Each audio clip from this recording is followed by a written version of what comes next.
নমস্কার, স্পটন নিউজে আপনাদের সবাইকে স্বাগত। আমি সাগর। এই মুহূর্তে আপনাদের সাথে উপস্থিত রয়েছি যুবভারতী ক্রীড়াঙ্গন থেকে। যুবভারতী ক্রীড়াঙ্গনে প্র্যাকটিস গ্রাউন্ড 1 এবং প্র্যাকটিস গ্রাউন্ড 2-তে একটা মজার জিনিস এরকম সচরাচর খুব কমই দেখা যায় আর কি, যে কারণে আপনাদের সামনে এই ভিডিওটা করা।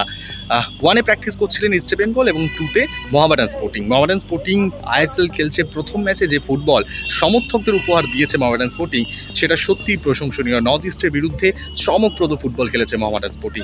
তবে এদিন এই ভিডিও করার কারণ সেটা আপনাদের সামনে তুলে ধরি। ছবিতে দেখতেই পাচ্ছেন, যখন প্র্যাকটিস গ্রাউন্ড 1 এবং 2-তে ইস্ট বেঙ্গল মোহামেডানের প্র্যাকটিস শেষ হয়, তখন ডেভিড মোহামেডান ছেড়ে ইস্ট বেঙ্গলে গেছেন। চেনা মুখ, বন্ধু এখনও রয়েছে। সেই বন্ধুর সঙ্গে দেখা করতে ডেভিড এলেন।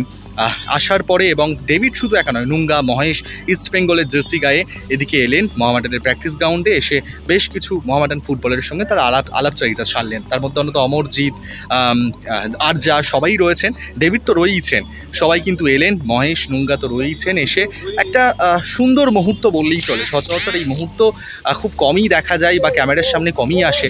যখন পেলাম সেটা আপনাদের সামনে তুলেই ধরলাম। দেখলেন প্র্যাকটিস শেষে দুই দলের ফুটবলাররা প্রতিদ্বন্দ্বিতা মাঠের মধ্যে তো থাকবেই। মোহামেডানের সঙ্গে ইস্ট বেঙ্গল তো মৌসুমে খেলবে, সেই ম্যাচের জন্য মুখিয়ে রয়েছে সমর্থকেরা। তবে এদিন এই ঘটনা, এই মুহূর্ত মন জয় করে নেবে সমর্থকদের, দুই দলই সমর্থকদের। ডেভিড এলেন, আঙ্গুসানা, সবার সঙ্গেই দেখা করলেন। যেহেতু গত মরশুমে সিএফএল এ কলকাতা লিগে ডেভিড সর্বোচ্চ গোল করেছেন। মোহামেডানের ছেলে ডেভিড, এখন ইস্ট বেঙ্গলের ছেলে নামে পরিচিত। তবে সেই বন্ধুত্ব আরও একবার কিন্তু উঠে এলো আমাদের ক্যামেরাতে। সেই ছবি আপনাদের সামনে তুলে ধরলাম।